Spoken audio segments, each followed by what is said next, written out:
Assalamualaikum warahmatullahi wabarakatuh. Pada kesempatan kali ini, kita akan membahas mengenai virus dan kanker. Sebelum lanjut ke materi, saya akan memperkenalkan teman-teman kelompok saya terlebih dahulu. Yang pertama, saya sendiri Intan Syahrani. Yang kedua, Mutia Zahra Syuaib.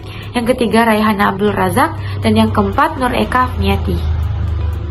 Banyak yang menghubung-hubungkan bahwa virus itu dapat menyebabkan kanker. Lalu pertanyaannya sekarang, apakah semua virus itu dapat menyebabkan kanker? Jawabannya tidak, karena ada beberapa virus yang akan mati setelah beberapa hari dalam tubuh kita, seperti virus influenza, virus cacar, ataupun virus COVID. Nah, virus-virus tersebut akan keluar sendirinya di dalam tubuh kita. Namun, ada juga virus yang bakal terus berada dalam tubuh kita dan lambat laun akan menyebabkan tubuh kita menjadi kanker. Jadi sebenarnya apa itu virus?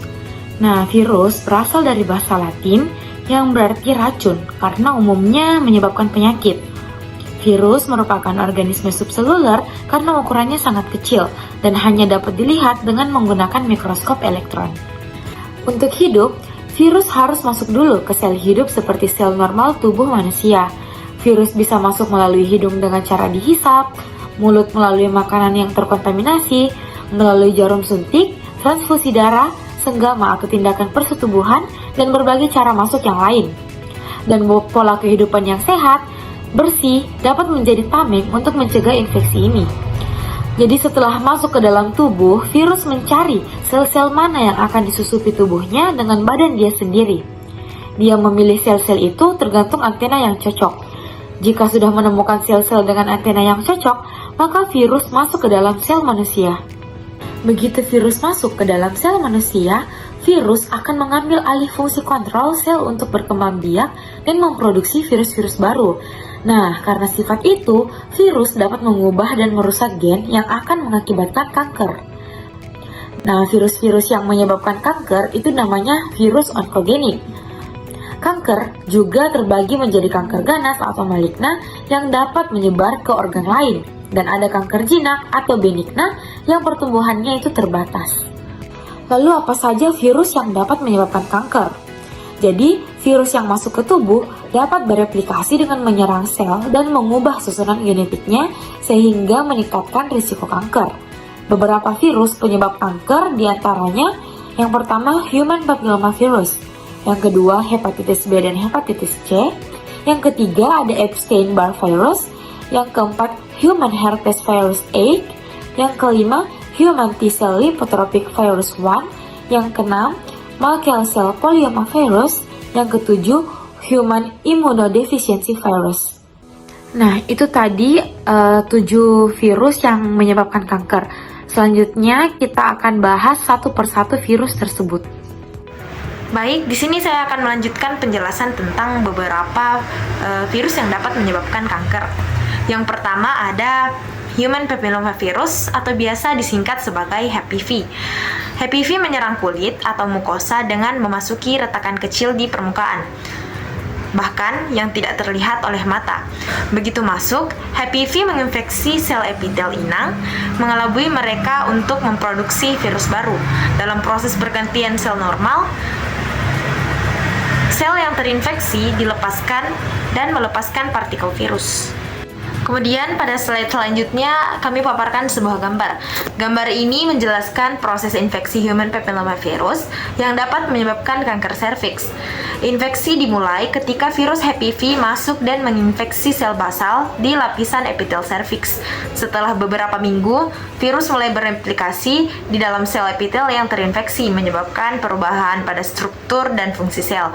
Jika infeksi ini berlangsung lama, sekitar 10 tahun, sel-sel yang terinfeksi dapat mengalami mutasi yang memicu pertumbuhan sel yang tidak terkendali. Mutasi ini kemudian dapat berkembang menjadi kanker serviks. Kemudian pada virus yang kedua ada hepatitis B dan hepatitis C atau biasa disingkat sebagai HBV dan HCV. Virus hepatitis B dapat menyebabkan kanker hati secara langsung tanpa harus didahului dengan sirosis atau pengerasan hati. Sedangkan virus hepatitis C tidak dapat mengakibatkan kanker hati tanpa adanya sirosis. Selain daripada itu, ada juga perbedaan lain dari hepatitis B dan hepatitis C ini, yaitu dalam infeksi virus hepatitis B, virus ini dapat berintegrasi ke dalam DNA sel hati yang mengakibatkan kerusakan genetik dan ketidakstabilan genom. Sementara itu, infeksi virus hepatitis C tidak melibatkan integrasi virus ke dalam DNA sel hati, namun juga menyebabkan peradangan kronis yang serupa dengan infeksi HBV yang dapat mengakibatkan kerusakan sel, regenerasi berlebihan, serta peningkatan risiko terjadinya mutasi. Nah, kemudian ini adalah gambar yang menunjukkan proses perkembangan penyakit hati yang dimulai dari hati yang sehat hingga berkembang menjadi kanker hati. Faktor-faktor seperti infeksi virus hepatitis B dan C, konsumsi alkohol, gangguan metabolik seperti non-alcoholic fatty liver disease dan non-alcoholic steatohepatitis, serta paparan racun seperti aflatoksin dapat menyebabkan peradangan kronis pada hati. Peradangan kronis ini kemudian berkembang menjadi fibrosis, yaitu kondisi di mana jaringan parut mulai terbentuk di hati. Jika fibrosis terus berlanjut, hati mengalami sirosis yang ditandai dengan kerusakan jaringan yang lebih luas dan gangguan fungsi hati. Pada tahap akhir, sirosis dapat berkembang menjadi kanker hati. Baik, sekian dari saya serahkan kepada pemateri selanjutnya. Baik, di sini saya akan menjelaskan tentang materi virus Epstein-Barr atau yang biasa disebut dengan EBV. Virus ini diketahui dapat meningkatkan risiko kanker nosofaring. Kanker termasuk limfoma Burkitt, beberapa jenis limfoma seperti Hodgkin, non-Hodgkin, dan kanker perut. Virus ini harus melalui fase laten dahulu. Fase laten itu fase menunggu di mana virus itu pelan-pelan sekali merusak sel pada organ-organ tersebut. Materi selanjutnya yang akan saya jelaskan yaitu materi Human Immunodeficiency Virus atau yang sering dikenal dengan sebutan virus HIV. HIV bukanlah onkovirus yang dapat menyebabkan kanker secara langsung, tetapi infeksi yang meningkatkan risiko seseorang terkena beberapa jenis kanker, terutama yang disebabkan oleh onkovirus. HIV dapat menginfeksi dan menghancurkan sel darah putih yang dikenal sebagai sel T pembantu yang melemahkan sistem kekebalan tubuh sehingga membuatnya lebih rentan terhadap perkembangan kanker, termasuk seperti penyakit Hodgkin, sarkoma Kaposi, limfoma non-Hodgkin, kanker serviks, dan paru-paru. Baik, segitu saja materi yang dapat saya sampaikan. Terima kasih. Nah, selanjutnya ada Human Herpes Virus 8. Jadi, virus ini tuh dikenal sebagai virus herpes terkait dengan sarkoma Kaposi atau KSHV. Dan ini tuh termasuk dalam famili yang sama dengan EBV yang akan menyebabkan sarkoma Kaposi, tumor kanker, dan jaringan ikat. Adapun gejala utama yang ditimbulkan dari sarkoma Kaposi yaitu munculnya bercak berwarna merah atau ungu di kulit atau di dalam mulut. Nah, bercak ini hampir sama dengan lebam, tapi dia tidak terasa sakit. Yang keenam yaitu Human T-cell Lymphotropic Virus 1 atau HTLV-1. HTLV-1 adalah virus yang menginfeksi sel T, yaitu sel darah putih yang merupakan bagian dari sistem kekebalan tubuh. Kebanyakan orang yang terinfeksi HTLV-1 tidak menunjukkan gejala. Gejala dapat muncul setelah 10 hingga 40 tahun. HTLV-1 adalah agen penyebab leukemia atau limfoma sel T dewasa yang agresif dan penyakit inflamasi seperti myelopati atau paraparesis spastik tropis atau biasa disebut dengan HAM atau TSP terkait HTLV-1. HTLV-1 menyebabkan kondisi hipersensitivitas imun seperti artritis, uveitis, dan yang terpenting myelopati atau paraparesis spastik tropis terkait HTLV-1. Pada gambar ini menjelaskan mekanisme patogenesis infeksi human T-cell leukemia virus tipe 1 atau HTLV-1 dan bagaimana virus ini dapat menyebabkan dua kondisi utama, yaitu adult T-cell leukemia atau disebut dengan ATL dan myelopati paraparesis spastik tropik atau disebut dengan HAM atau TSP.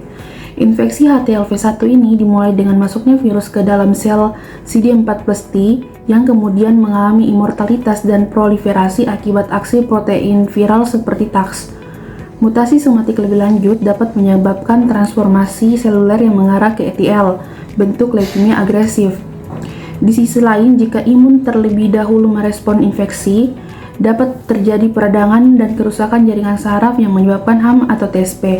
Diagram ini juga menunjukkan peran protein HBZ dalam menekan ekspresi TAX untuk mengontrol proliferasi serta respon imun yang mempengaruhi perjalanan penyakit. Yang ketujuh yaitu Merkel Cell Polyomavirus atau MCP-UV. Merkel Cell Polyomavirus adalah virus yang berhubungan dengan Merkel Cell Carcinoma atau MCC, jenis kanker kulit yang langka namun agresif yang biasanya terjadi di daerah kulit yang sering terpapar sinar matahari seperti daerah kepala dan leher. Perkembangan MCC biasanya melibatkan faktor-faktor tambahan seperti sistem imun yang melemah atau paparan radiasi ultraviolet yang berlebihan.